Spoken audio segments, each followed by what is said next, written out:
It's all supposed to be hidden. What we're going to look at in this first section is chemical bonds. We're going to look at being able to explain why most atoms form chemical bonds, being able to understand, know, and describe ionic and covalent bonding, explain why most chemical bonding is neither purely ionic nor purely covalent, and then classify bonding type according to electronegativity differences. So, think about some of the stuff we've talked about in the previous chapter. If I were to ask this question using electronegativity values, they're given in figure 20 from the previous chapter in your book in chapter 5. In figure 2 in your book on page 176 to classify bonding between sulfur and the following elements: hydrogen, cesium, chlorine. In each pair, which atom will be more negative? So again, we're using something that we've already learned about in the previous chapter to work this problem to kind of introduce what we're talking about here in terms of bonding. First, when we look up, we find the electronegativity of sulfur is 2.5. We find the electronegativity of hydrogen, cesium, and chlorine are 2.1, 0.7, and 3.0 respectively. So what happens in each pair, the atom with the larger electronegativity will be the more negative atom. So if you have a bond between hydrogen or sulfur and hydrogen, the difference is 0.4, and this is going to be a polar covalent bond. Sulfur is more negative. Cesium, the difference is 1.8. This is ionic. Again, this makes sense if you're looking at the charts. And sulfur is more negative. But with chlorine, the difference is 0.5. It's back to polar covalent, but in this case, chlorine is more negative.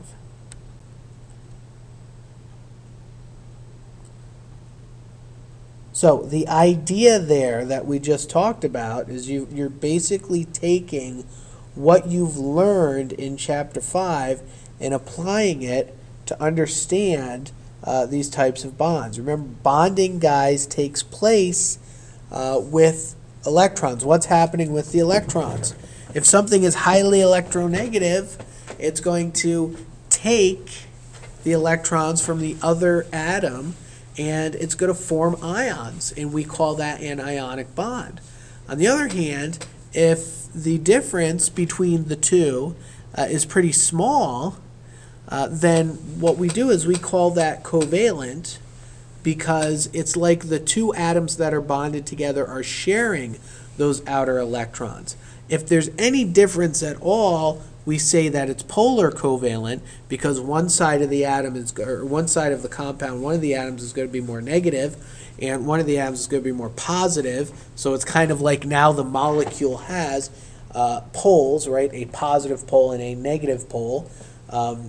But just, we're going to get into this in more detail, but that's just taking what we learned in Chapter 5 and applying it to these problems. You can use electronegativity and really puzzle out what type of bonding is going on. Now we move on to the second section here, and we're going to speak specifically about covalent bonding and molecular compounds. So we want to be able to define a molecule and a molecular formula. We want to be able to explain the relationships among potential energy, distance between approaching atoms, bond length, and bond energy. And we want to be able to state and talk about the octet rule. List the 6 basic steps used in writing Lewis structures. Explain how to determine Lewis structures for molecules containing single bonds, multiple bonds, or both. Explain why scientists use resonance structures to represent some molecules. All right, so what's a molecular compound? First, we have to understand what a molecule is, and this takes us back to some things we've talked about earlier on in the course. But a molecule is a neutral group of atoms that are held together by covalent bonds. Okay, again, a neutral group of atoms that are held together by covalent bonds. A chemical compound whose simplest units are molecules is called a molecular compound. So again, we talked about compounds, we talked about molecules. This has to do with atoms, it has to do with charge, it has to do with bonding. Bonding is going to have to do with what's happening between the electrons, or what's happening with the electrons between the two different groups. So all of this plays up till we get what a molecule is, and then we talk about a compound where the simplest units are molecules is called a molecular compound. So for example, sodium chloride is not a molecular compound because sodium chloride is made up of one sodium atom and one chlorine atom. Okay, water is not a molecular compound because it's made up of individual hydrogen atoms bonded to an individual oxygen atom. There are no molecules there. So you've got to make sure you understand exactly what we're talking about. Molecule. A molecule is a neutral group of atoms held together by covalent bonds. Water, oxygen, and sucrose or table sugar are examples of molecules.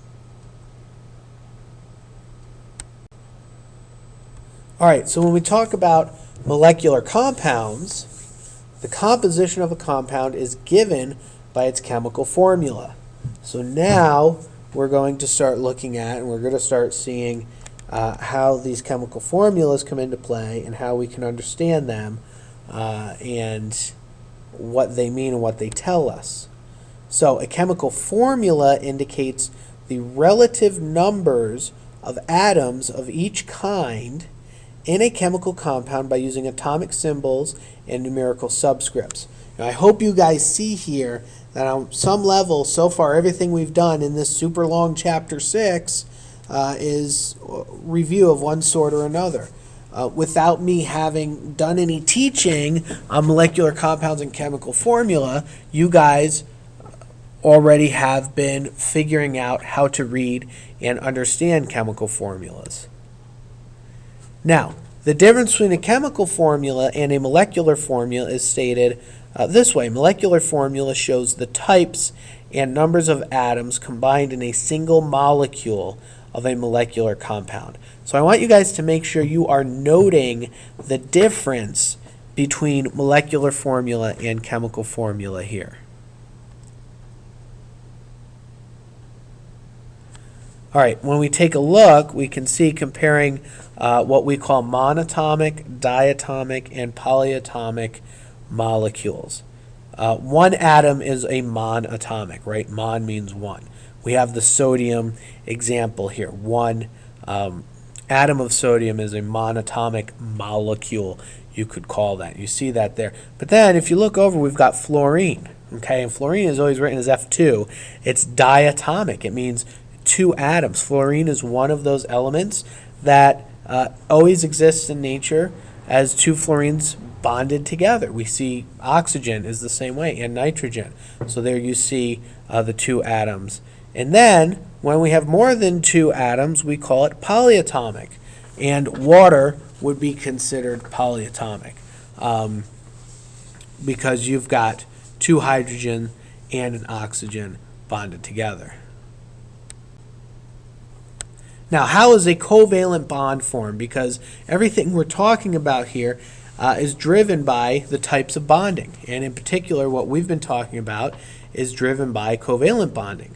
So most atoms have lower potential energy when they are bonded to other atoms than they have as they are independent particles. I want to read that again.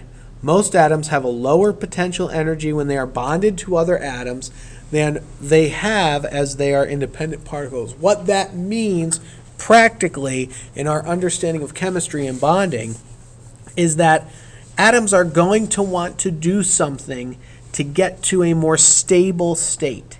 Lower potential energy is another way of talking about a stable state. So, those atoms that are bonded together because they're trying to find that stable state, and they get that by lowering their potential energy by bonding with another atom. The figure here shows potential energy changes during the formation of a hydrogen-hydrogen bond.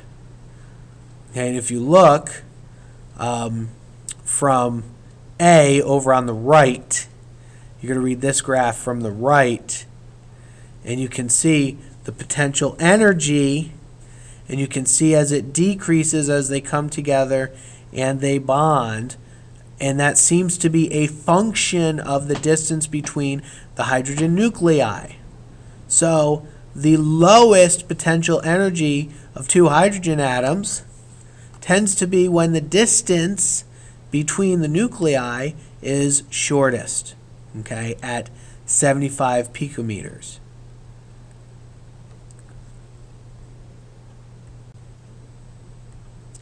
So how do covalent bonds form? What basically, again, you got to remember bonding is driven by the electrons.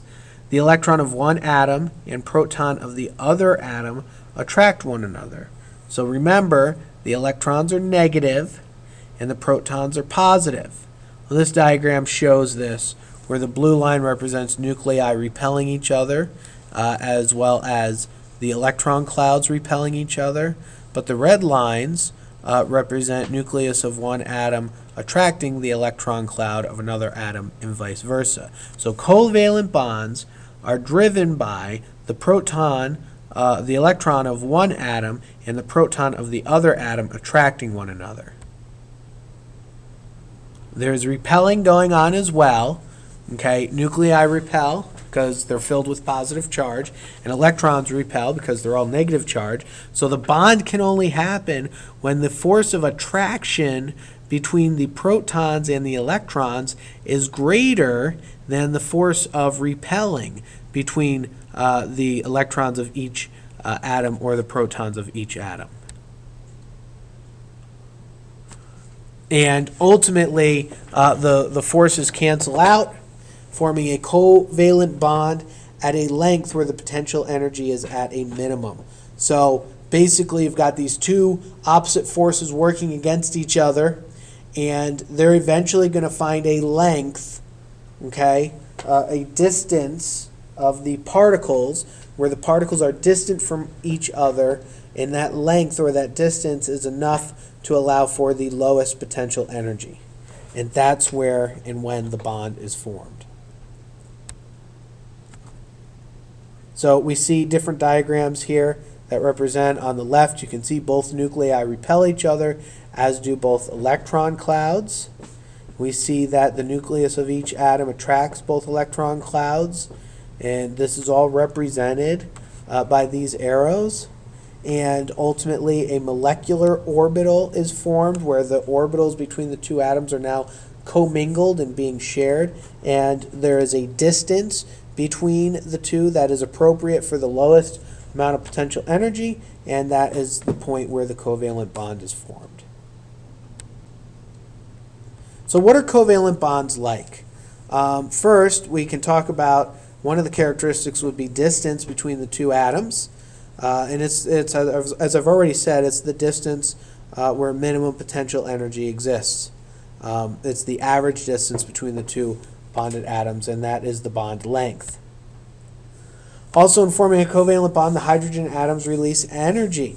Okay, so we see this. The same amount of energy must be added to separate the bonded atoms. So we see that there's an issue or a characteristics that is driven by energy being released and energy needing to be added.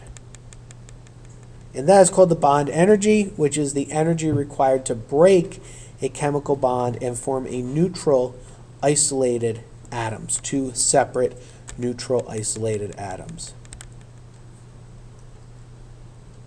And we can talk about bond length and stability. A bond forms when atoms are a certain distance from each other. We've already talked about that. That distance is driven by where the lowest point of potential energy is found.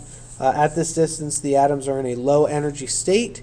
If they are closer together or farther apart, they will be in an unstable state. So that distance where the lowest potential energy is maintained is also the stablest that those atoms will be. Okay, the most stable, and that's why these bonds form. And you have a chart in your book that shows the bond energies and bond lengths for single bonds. You got hydrogen to fluorine, carbon to fluorine, oxygen to oxygen, all the way through. Continuing with characteristics, when two atoms form a covalent bond, their shared electrons form overlapping orbitals. So we've already talked about that.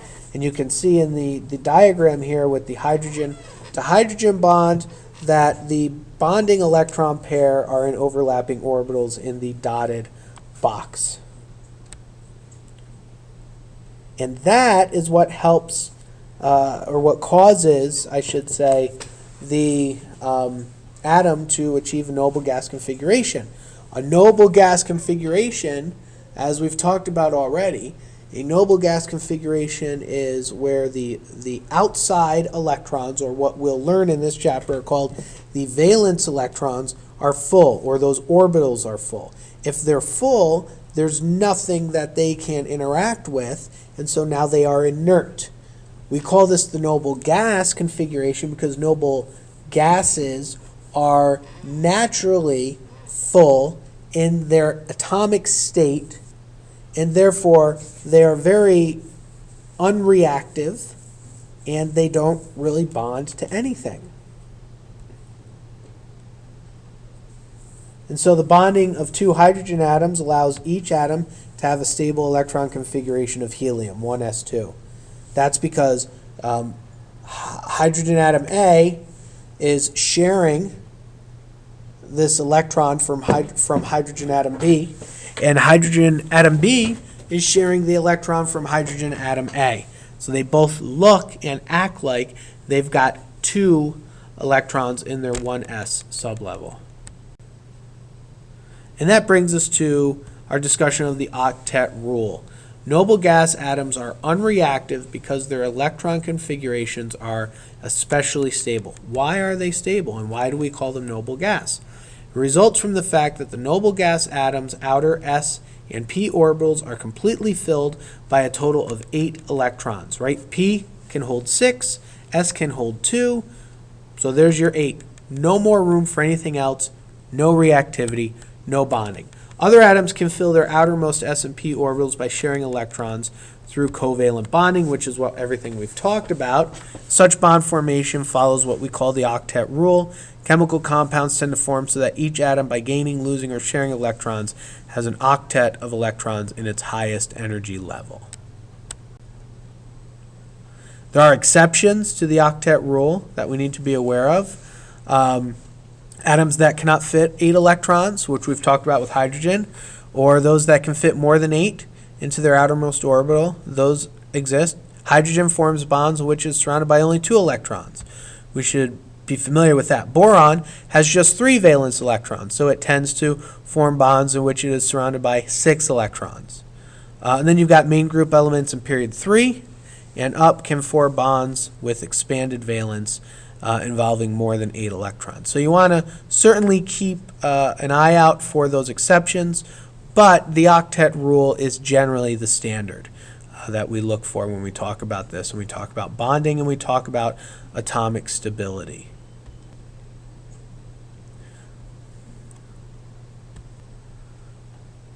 All right, so now we take a look at what we call electron dot notation. An electron dot notation follows specifically from this idea of the octet rule. It's developed as a way to be able to show where these valence electrons are, whether it's in a single atom or atoms that are bonded together. So it's a notation that chemists use, and it's a kind of shorthand to be able to show how atoms and molecules are bonded together based on what's happening, or who is sharing, if you will, those electrons that are in that outer shell and that octet kind of configuration. So the first thing I'm going to tell you guys is you have to memorize the rules. You can't just put the dots randomly. Okay? So if you look at the table that's here, you see if there is 1 valence electron, where that dot goes. If there's 2 valence electrons, where the dot goes, all the way up to 8. Okay?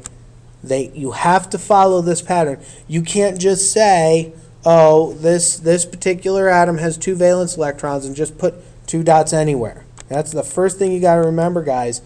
This goes back to what I talked about in class last week. There are certain things in chemistry you have to memorize if you're going to do the problems correctly. This is one of those things. The dots have specific places that they go. So what electron dot notation is, as I've said, it's an electron configuration notation. We're only showing valence electrons. Those valence electrons are indicated by dots placed around the element symbol. We do not worry about the inner shell electrons. We do not show the inner shell electrons.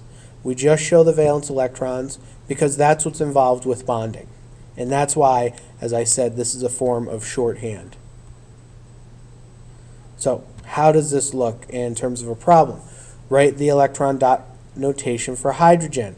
Well, the first thing you've done is you've made sure you've memorized where the dots go. Then you've got to do it for nitrogen. So we look at hydrogen, and we recognize that hydrogen contains 1 electron in the outer shell.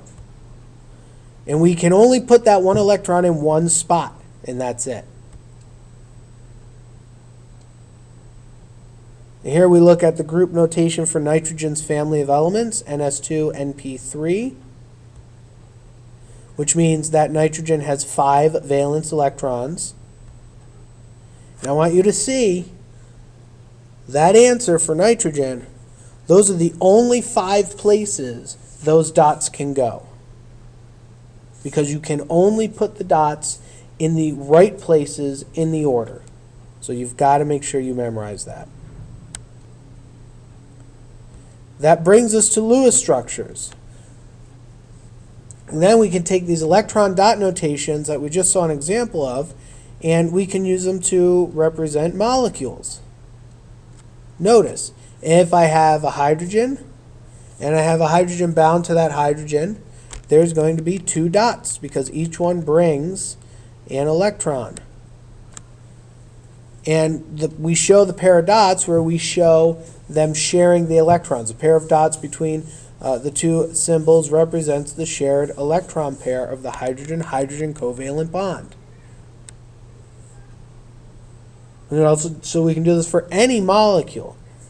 For example, fluorine, F2, the electron dot notation of 2 fluorine atoms are combined. So you figure out the electron dot notation for 1 fluorine by figuring out and knowing how many valence electrons, and then you combine that. You do it twice and combine it. It's going to look like that.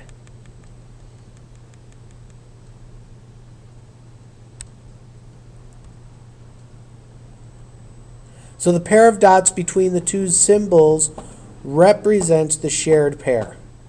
Notice that, okay?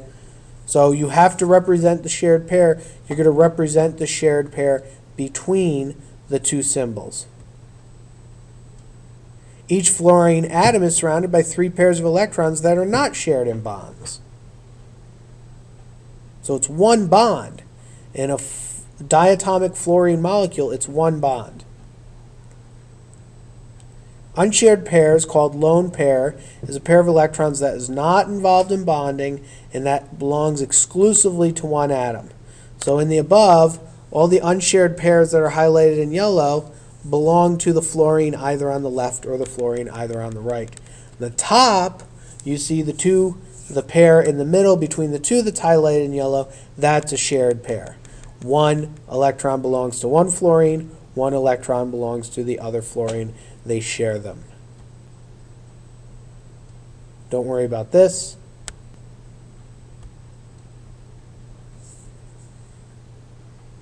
What we can do is we can take that concept of the shared pair, which is the 2 dots, and we can replace it by a dash. So, for example, hydrogen would be a hydrogen connected to a hydrogen by a dash. Fluorine would be fluorine connected to the fluorine by a dash, but in fluorine you've got all these lone pairs. all these unshared pairs, and you still show those. A structural formula indicates the kind, number, and arrangements and bonds, but not the unshared pairs of the atoms. So there's your structural formula. So what we're doing, guys, we started with one type of shorthand, and we're showing we can make the shorthand more concise and more concise and more concise. You know that when a fluorine is bonded to a fluorine, each fluorine has 3 pairs of unshared electrons. But a structural formula, we don't show that. We show the dash between the fluorine and the fluorine. We show the one bond where the 2 electrons are shared. And the example would be hydrogen to chlorine.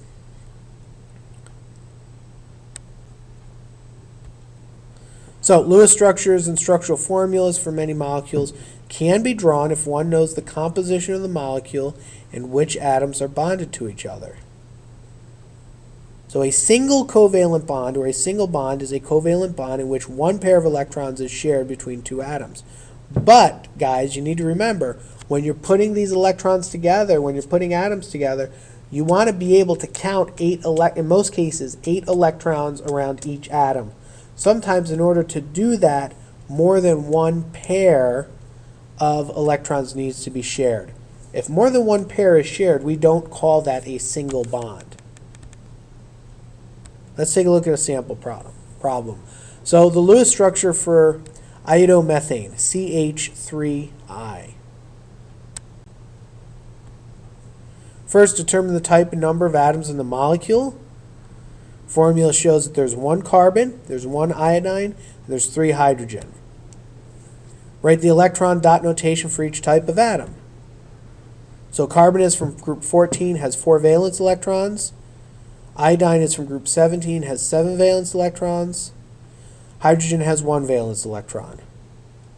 So there's carbon, there's iodine, and there's hydrogen. We've gotten this far.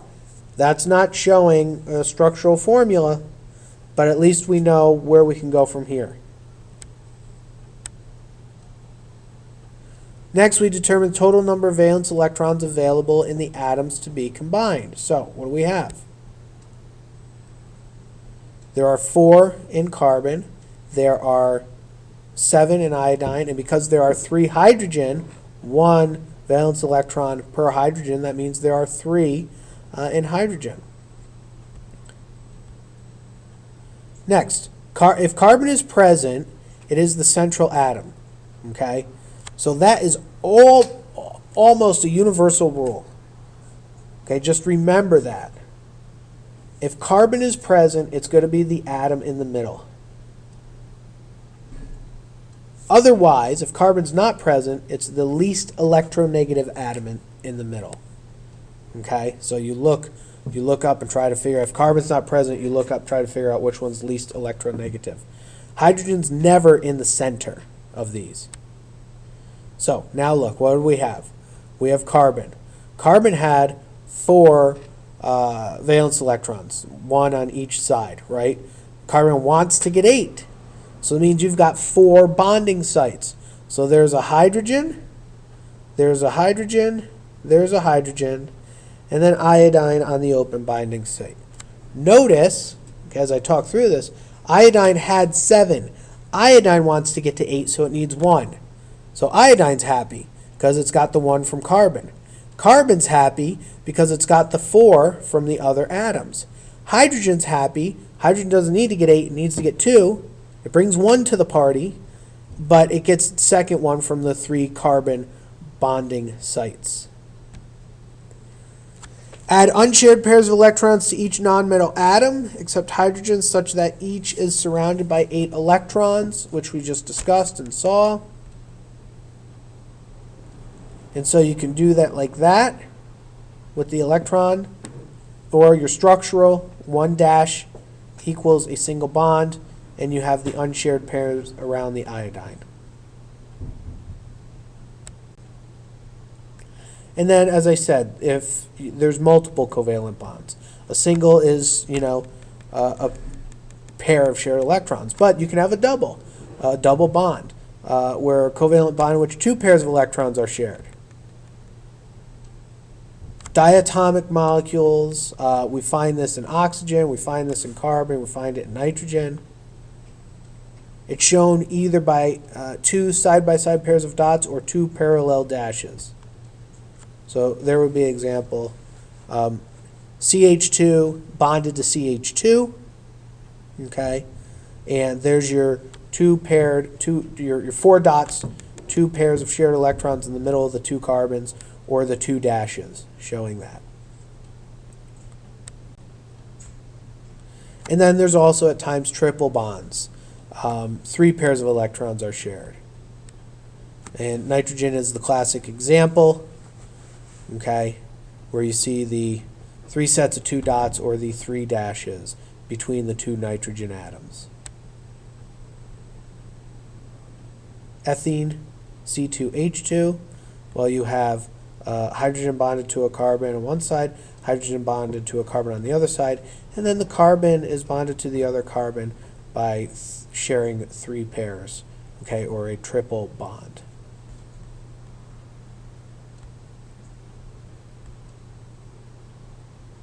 We refer to double and triple as multiple bonds. Multiple covalent bonds is what they are, but we don't usually stick covalent in. We just call them multiple bonds.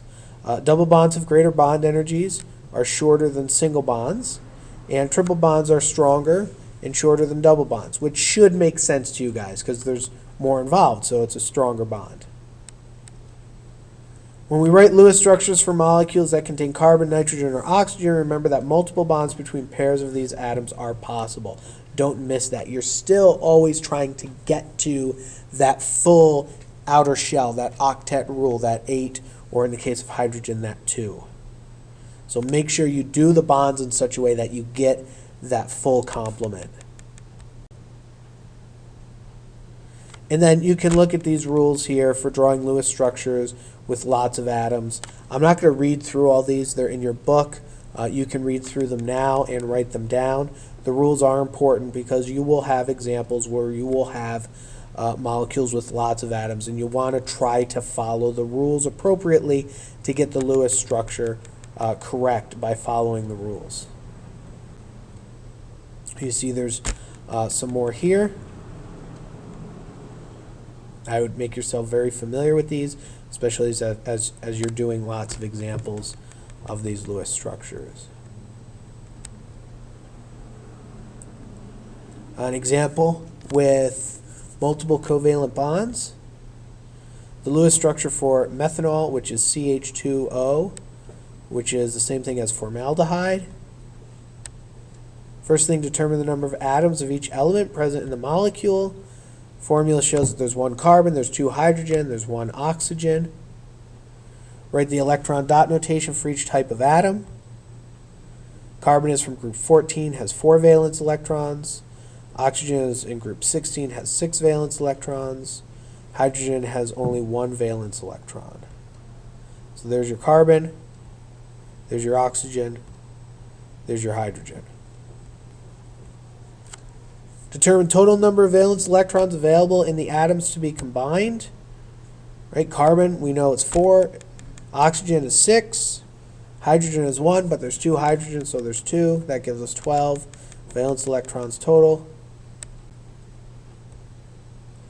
Arrange the atoms to form a skeleton structure for the molecule. Connect the atoms by electron pair bonds. So there's your skeleton. Carbon, again, in the center. Excuse me, you have a pair bond with one hydrogen, a pair bond with another hydrogen, a pair bond with oxygen. Add unshared pairs of electrons to each nonmetal atom. So we added unshared to the carbon, we added unshared to the oxygen. Count the electrons in the Lewis structure to be sure that the number of valence electrons used equals the number available. We said it was 12. But the structure has 14 electrons. The structure has 2 valence electrons too many, because we said it was 12, correct? So subtract 1 or more lone pairs until the total number of valence electrons is correct. Move one or more lone electron pairs to existing bonds until the outer shells of all atoms are completely filled. So you subtract the lone pair of electrons from carbon atom, move one lone pair of electrons from oxygen to the bond between carbon and oxygen to form a double bond. So now it looks like that. We write it with a Lewis structure like that. Hopefully you understand what you did there. If there was 14 in the original structure, that's 2 too many. That means there must be a double bond somewhere. All right, guys, now we're going to take a look at section 3, and this is going to deal with a different type of bonding. We covered covalent bonding, and now we're going to look at ionic bonding and ionic compounds. So in this section, you want to be able to compare a chemical formula for molecular compounds with one for an ionic compound, and be able to discuss arrangements of ions in crystals, and that's one of the things with ionic compounds. We're going to look at crystal formations, define lattice energy and explain its significance, list and compare the distinctive properties of ionic and molecular compounds so that you know the difference between the two, write Lewis structures for polyatomic ions given the identity of the atoms combined, and other appropriate information. So what are ionic compounds? When we talk about ionic compounds, you should be thinking about rocks and minerals that make up the Earth's crust. And those types of things consist of positive and negative ions that are held together because of their attraction for each other. Positives and negatives attract, and we call that ionic bonding. Okay, so sodium chloride, which is table salt, consists of sodium and chloride ions combined in a 1-to-1 ratio. So in the case of sodium chloride, you have sodium ions, which are positive, and chloride ions, which are negative, and they are attracted to each other and combine in a 1-to-1 ratio, and that gives us sodium chloride. Each positive charge is balanced by a negative charge. And so using that as an example, we can discuss ionic compounds, and ionic compounds are going to use that model, if you will, of the positive and the negative ions, and they're combined so that the numbers of positive and negative charges are equal. And that's important to understanding what's going on with an ionic compound in particular and these ionic bonds. They happen in such a way that the numbers of positive charge and the numbers of negative charge are equal. And as you see with the example of table salt, sodium chloride, most ionic compounds are going to exist as crystalline solids. And a crystal of any ionic compound is a three-dimensional network. So as the positive and negative ions mutually attract each other, they end up in a geometrical configuration. And that, by definition, is what a crystal is. This is different than the molecular compounds, which we've already talked about. Ionic compound is not composed of independent neutral units that can be isolated, and so that's important to keep in mind.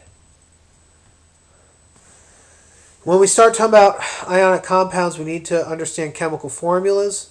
And with ionic compounds, the chemical formula of an ionic compound represents not the molecules, but it represents the simplest ratio of the compound's ions. Remember that there needs to be an equal number of positive and negative charge. So in terms of ionic compounds, the chemical formula gives us an indication of that simplest ratio.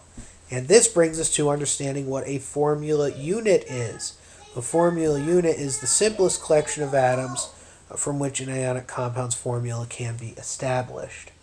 Okay, so it's not necessarily indicating for us the numbers of ions, positive and negative charge, that are present, but the simplest ratio or the simplest number that would work for that ionic compound to actually exist.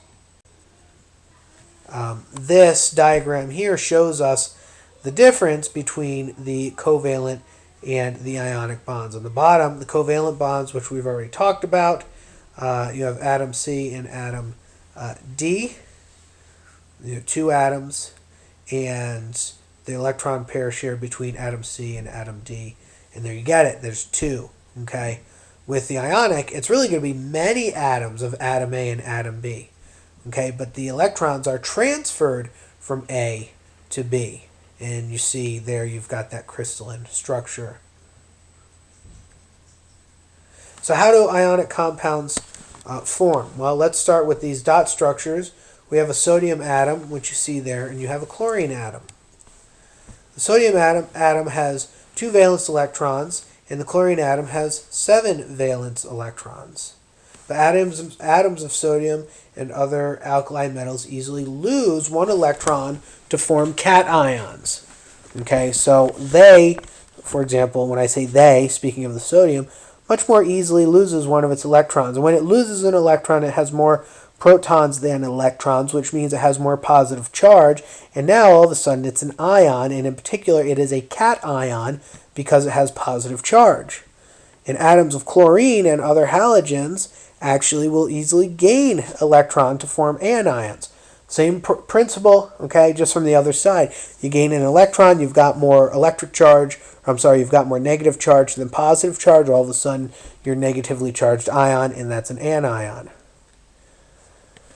So what happens is that you end up having a lost electron from the sodium going over to the chlorine. Now the sodium becomes a sodium cation, and the chlorine becomes a chloride anion. The sodium is positively charged, the chlorine is negatively charged, and they are attracted to each other. In the crystals of ions, what happens is the ions are able to minimize their potential energy. Okay, so this goes back to what we talked about in terms of the covalent, still being able to find that most stable state where you minimize or have the lowest potential energy. So what we're looking at is how these ionic compounds are able to minimize their potential energy, and they do that differently than the covalent in that they bond and they arrange themselves in a very orderly arrangement, and that is the crystal lattice. That is why ionic compounds form crystals, or usually are found in solid crystalline state. So what happens is the attractive forces exist between oppositely charged ions within the lattice. The repulsive forces exist between like-charged ions, and this ends up becoming mathematical because there is only so many arrangements that these things that have equal attractive and repulsive forces can be in. They need to be equally close to the things that they're attracted to and far away from the things that they're repulsed from, and that need to be equally close to and far away ends up forming or causing the formation of the crystal lattice. And the combined attractive and repulsive forces within the crystal lattice determine the distance between the ions. And once that distance is determined, you end up having the crystal formation.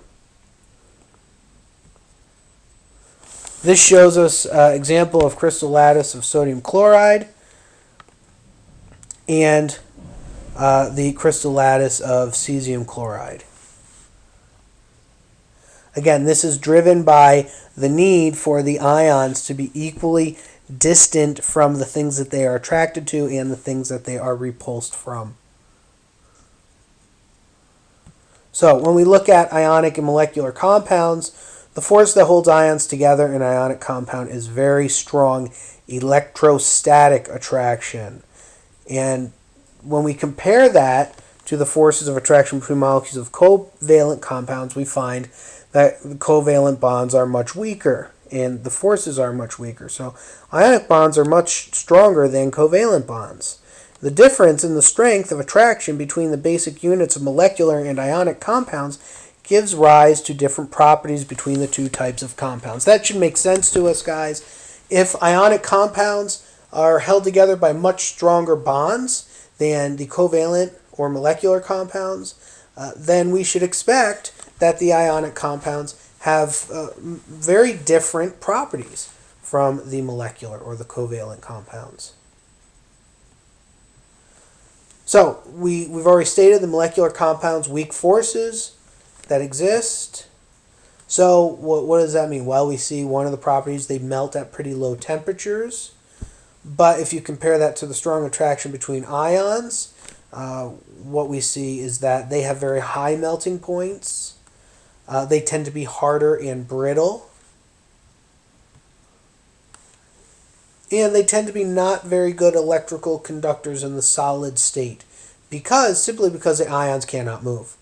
In order for the electricity to be conducted, you need to have particles that are able to move. I mean, at the end of the day, electricity is just the flow of electrons. Well, in an ionic compound, there can be no flow of electrons. So they're not going to conduct electricity. And this chart here just shows us the melting and boiling points of different compounds and those differences as you compare the ionic ones to the covalent or molecular compounds. What do we do? A set of rules here or procedures to follow in laboratory to determine if something is ionic. Noticing that ionic compounds are solid at room temperature. If it's a liquid or gas, it's not ionic. But if it's solid, it doesn't absolutely mean it's ionic. If you tap the substance, ionic compounds are hard and brittle. If it is ionic, then it should not break apart easily. If it does break apart, the substance should fracture into tinier crystals, not crumble into a powder. So in that solid state, even if it's smaller, it's still going to maintain the crystalline lattice. Heat a sample. They're going to have high melting points and high boiling points. If it melts, use a conductivity apparatus to determine if the melted substance conducts electric current. Ionic compounds are good conductors of electric current in a liquid state. Right? Salt does not conduct electricity as a solid crystalline. But if you you dissolve salt into water, or you melt crystalline salt, it does conduct electricity. And there we see the dissolving of it into water to test its conductivity.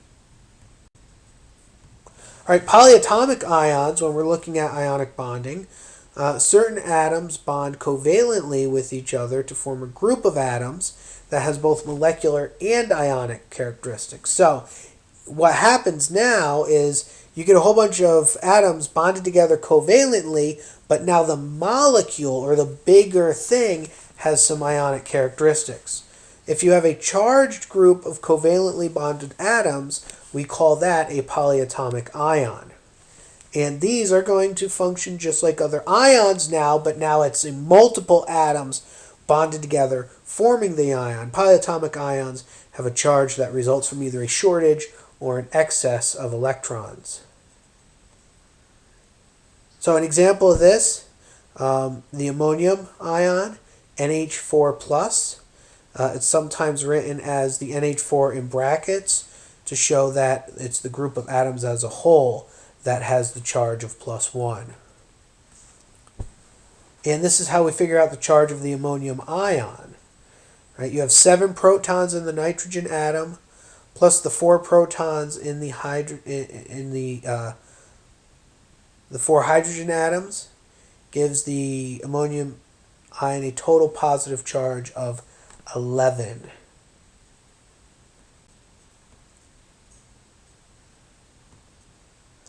When you have nitrogen and hydrogen atoms combined to form an ammonium ion, one of their electrons is lost, giving the polyatomic ion a total negative charge of 10.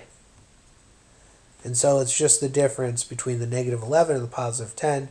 The positive 11 and the negative 10, which gives you a +1 charge on the whole ammonium ion.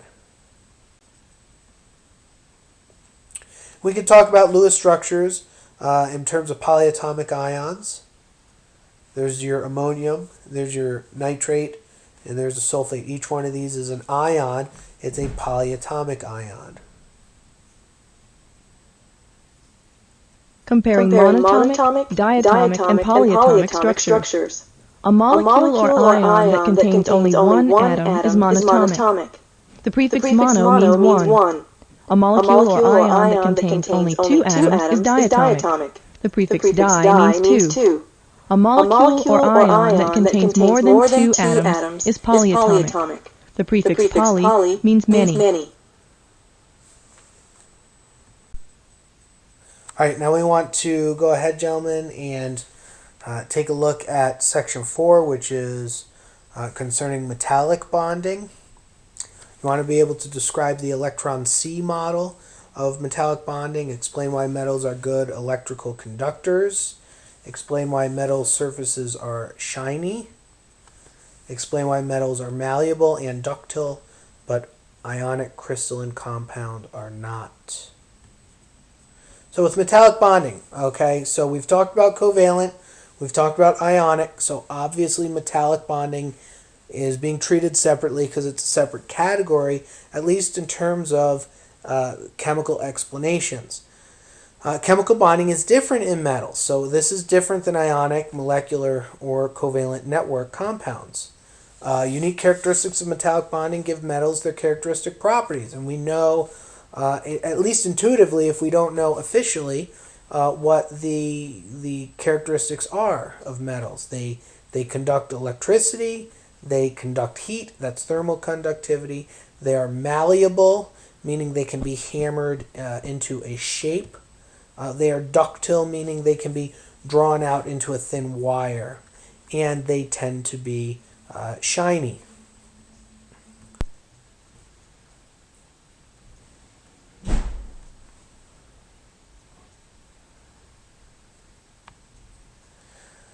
All right, so properties of substances with metallic, ionic, and covalent bonds. You can see the difference between potassium, which is metallic, potassium chloride, which is ionic, and chlorine, which is covalent. So what's the model? We've got a model here for understanding metallic bonds. When we talk about a metal, you have vacant orbitals in the atom's outer energy levels, and those vacant orbitals, vacant meaning empty orbitals in the outer energy level, overlap. The overlapping of the orbitals allows the outer electrons of the atoms to roam freely through the entire metal. So what that means, guys, is that you might have an electron that goes with atom A and an electron that goes with atom B. But when atom A and atom B are bonded together, they have empty orbitals in their outer energy levels, and the atom A electron can roam freely through atom B's empty orbital, and atom B's electron can roam freely in atom A's empty orbital. And so the electrons have a lot more freedom of movement and mobility, at least in this model. And so what we call that, the term we use to describe that, is delocalized. We say the electrons are delocalized. What that means is that they don't belong to any one atom, but move freely about the whole network of the metal through the empty atomic orbitals. And the mobile electrons form what we call a sea of electrons around the metal atoms. And the metal atoms are actually packed together in a crystal lattice, but you have these delocalized electrons that kind of roam free in what we call this sea throughout. Now this ends up leading to a particular kind of bonding. There's a chemical bonding that results from the attraction between metal atoms surrounding sea of electrons, and that's called metallic bonding. Now, it's important to remember, guys, that this is a model. So this is the best explanation that chemistry has come up with at this point for understanding, the unique properties of metal. All right, guys, we're going to look at the last section here, and this is basically looking at what we call molecular geometry. That is the different shapes that molecules take due to bonding. So we want to be able to talk about the Vesper theory and predict the shapes of molecules or polyatomic ions using the Vesper theory. Explain how the shapes of molecules are accounted for by the hybridization theory. Again, this is going to be a section, guys. We're going to touch on this in the lecture, but you're going to have to make sure you spend some time in the chapter filling in the blanks. Look at dipole forces, hydrogen bonding, induced dipoles, London dispersion forces, their effects on properties such as boiling and melting points. Explain the shapes of molecules or polyatomic ions using Vesper theory. So, in terms of molecular geometry, properties of molecules depend not only on the bonding, but also on the molecular geometry. That is the three-dimensional arrangement of a molecule's atoms. Understand that what we talk about and what we diagram is two-dimensional, but in real life, these molecules are three-dimensional. This is going to be connected to the polarity of the bond. Remember, polarity has to do with negative and positive poles, and with the geometry of the molecule, that determines molecular polarity, the uneven distribution of molecular shape. If all of this was just an even distribution, every time atoms bonded together, everything would just form a straight line. But we know that that's not the case. Molecular polarity strongly influences forces that act between molecules in liquids and solids. Chemical formula by itself reveals little information about a molecule's geometry. So the chemical formula is going to tell you what atoms, how many atoms, but it doesn't tell us the shape, if you will, of the molecule. So this is where the Vesper theory comes in. If you look at right, you've got a diatomic molecule, hydrogen, which is H2, hydrogen chloride, HCl, and it can only be linear because there's only two atoms. So that should be easy to start with. Two atoms, you've got linear. To predict the geometries of more complicated molecules, one where there's more than two atoms, you must consider the locations of all electron pairs surrounding the bonding atoms. And that is the basis of Vesper theory. Knowing the location of electron pairs is not new stuff. We've already looked at that in our dot structures. You need to take that information and now apply it to figuring out the geometry of each molecule. So, Vesper, V is valence shell, electron pair repulsion. That's what that stands for. And what the Vesper theory states is that repulsion between sets of valence level electrons surrounding an atom causes these sets to be oriented as far apart as possible. So think about this, where you've got these electrons in the valence shell and they aren't bonded. These are the free electrons, the lone pairs. They're going to repel each other. And because they're repelling each other, it's going to cause them to be as far from each other as they possibly can. So for example, we've got BeF2, beryllium fluoride. You have a central beryllium atom, and it's surrounded by only the two electron pairs it shares with the fluorine atoms. According to Vesper, the shared pairs will be as far away from each other as possible, so the bonds to fluorine will be 180 degrees apart from each other. So there's your 180 degrees. So that's linear. 180 degrees, hopefully remember from geometry, that's linear. Okay, so now we've got an example where there's three atoms involved, but you can still have a linear shape. If we represent the central atom in a molecule by A and the atoms bonded to the central atom by B, then according to Vesper theory, BF2 is an example of an AB2 molecule, which is linear. An AB3 molecule, where you have three AB bonds staying farthest apart by pointing to the corners of an equilateral triangle, so that gives 120 degree angles between the bonds. In an AB4 molecule, the distance between the electron pairs is maximized if each AB bond points to one of four corners of a tetrahedron. So a little bit of geometry here, guys, but basically, your angles are decreasing as you're getting more electron pairs, but they're still trying to stay as far apart from each other as they can. So, if we use the Vesper theory to predict the molecular geometry of boron trichloride, BCl3, write the Lewis structure.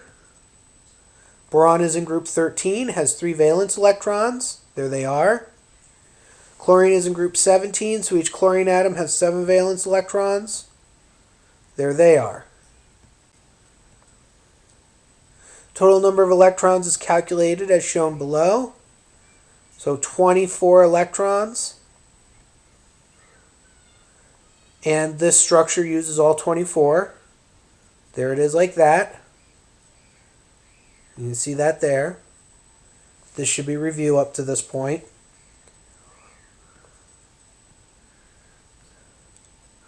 There we've gone to Lewis with the dashes representing the bonds.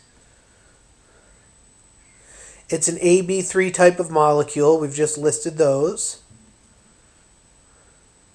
And therefore its geometry is going to be what we call trigonal planar.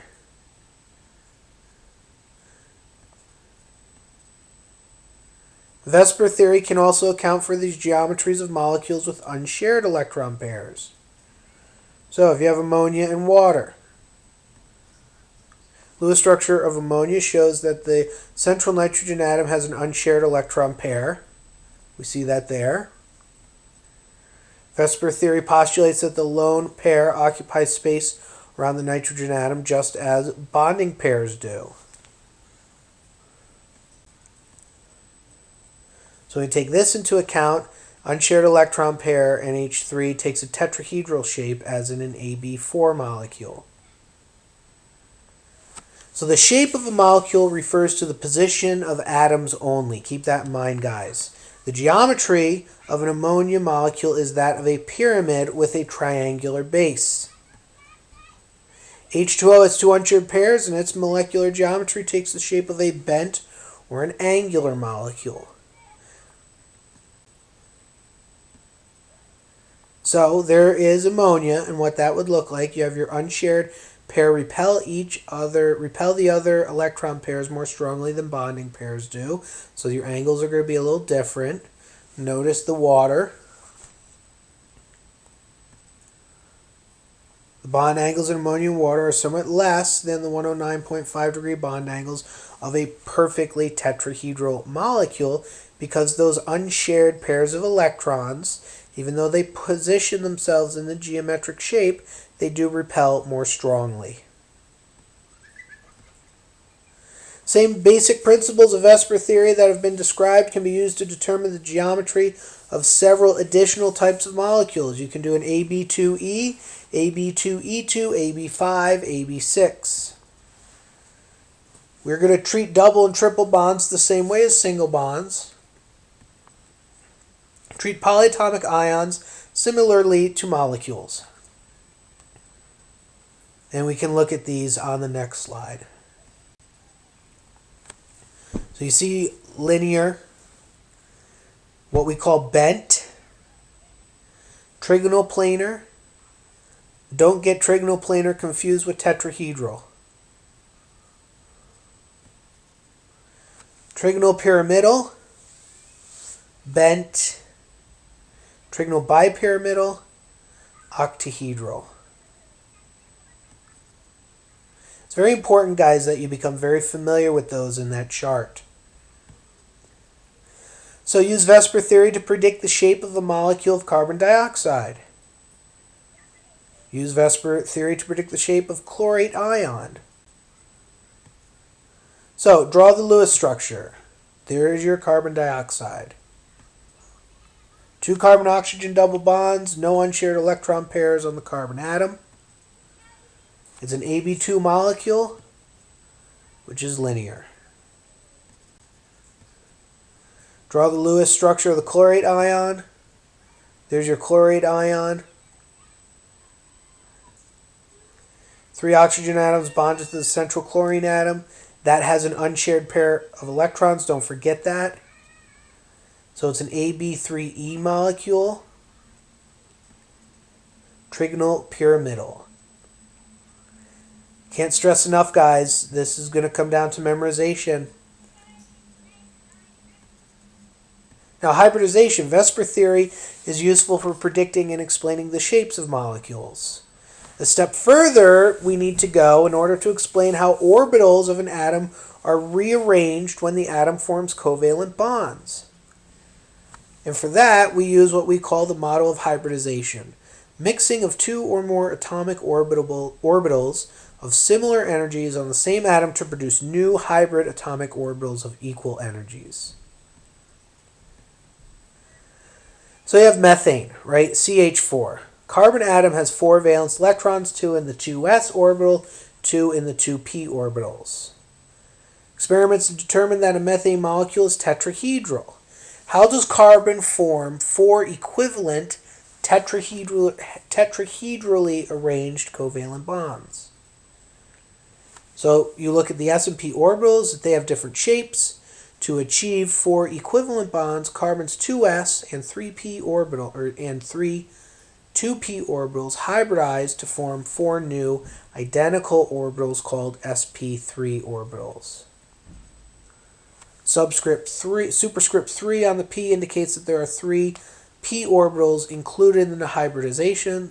Superscript 1 on the s is left out like in a chemical formula. So now you have 4, an s plus a p plus a p plus a p hybrid orbitals in the sp3 hybridized methane molecule, and they're all equal to each other. They all have the same energy, which is actually greater than that of 2s, but less than that of a 2p.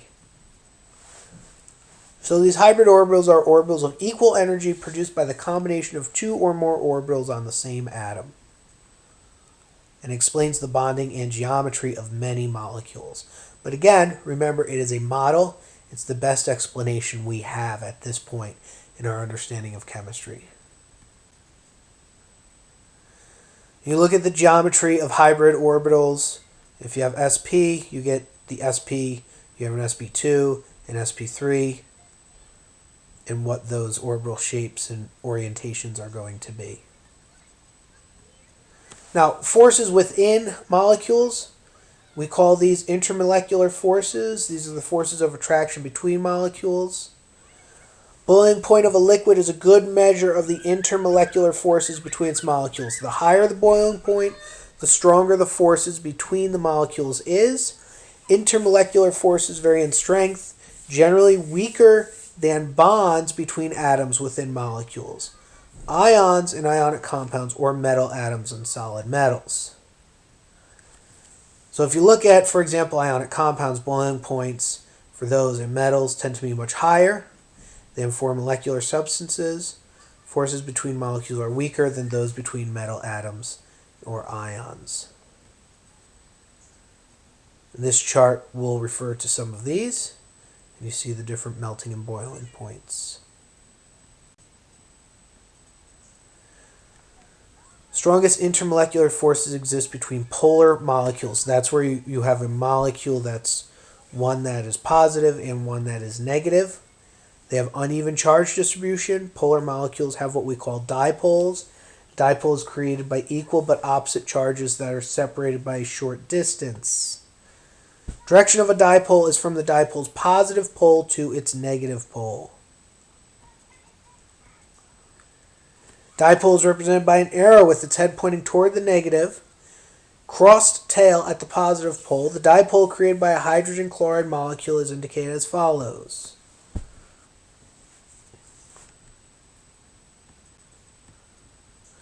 Negative region in one polar molecule attracts the positive region in adjacent molecules, so the molecules all attract each other from opposite sides. And these forces of attraction between polar molecules are known as dipole-dipole forces. They act at short range, only between nearby molecules. They explain the difference between the boiling points of iodine, chloride, and bromine. And you can compare dipole-dipole forces on this chart.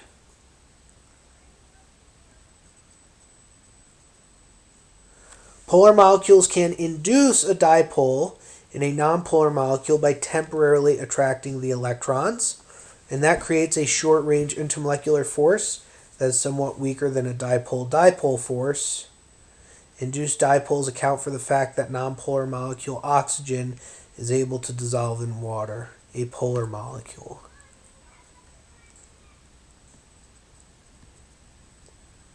And then we talk about hydrogen-containing compounds that have unusually high boiling points, and we understand that because of a particular strong type of dipole-dipole force. In compounds containing hydrogen fluoride, hydrogen oxygen, or hydrogen-nitrogen bonds, there ends up being created a large electronegativity difference between the hydrogen and the atoms they're bonded to and makes these very, very polar. And that gives the hydrogen atom a positive charge that is almost half as large as that of a bare proton. So the small size of the hydrogen atom allows the atom to come very close to an unshared pair of electrons in the adjacent molecule, and this intermolecular force in which a hydrogen atom is bonded to a highly electronegative atom is attracted to its unshared pair of electrons in an electronegative atom in a nearby molecule is known as hydrogen bonding. And hydrogen bonding we have found to be very, very important in our understanding explanation of chemical properties and physical properties where hydrogen is involved. Usually represented by dotted lines connecting hydrogen-bonded hydrogen to the unshared electron pair of the electronegative atom to which it is attracted. The best example, the most common example we talk about with hydrogen bonding is in water molecules. You have strong hydrogen bonding between water molecules. It accounts for many of water's characteristic properties. Water is an unbelievably unique substance. We don't think of it. We think of it as pretty common because it's a common substance, but it's very, very unique. And it's unique because of those hydrogen bonds. Hydrogen bonding. Hydrogen bonding is the intermolecular force in which a hydrogen atom that is bonded to a highly electronegative atom is attracted to an unshared pair of electrons in an electronegative atom in a nearby molecule. In a solution of pure water, the hydrogen atoms bonded to an oxygen atom are attracted to a lesser extent to the unshared electron pairs of neighboring oxygen atoms. This attraction between molecules results in a boiling point that is higher than usual.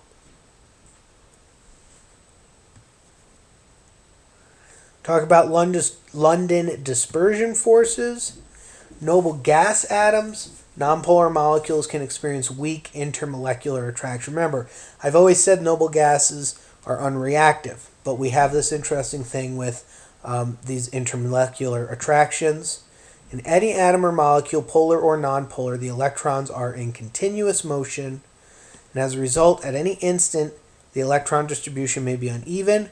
A momentary uneven charge can create a positive pull at one end of an atom of molecule and a negative pull at the other. So this creates a temporary dipole, can induce a dipole in an adjacent atom or molecule. The two are held together for an instant by weak attraction between temporary dipoles, and that intermolecular attraction resulting from the constant motion of electrons, the creation of instantaneous dipoles, is called London dispersion forces. Fritz London first proposed their existence in 1930.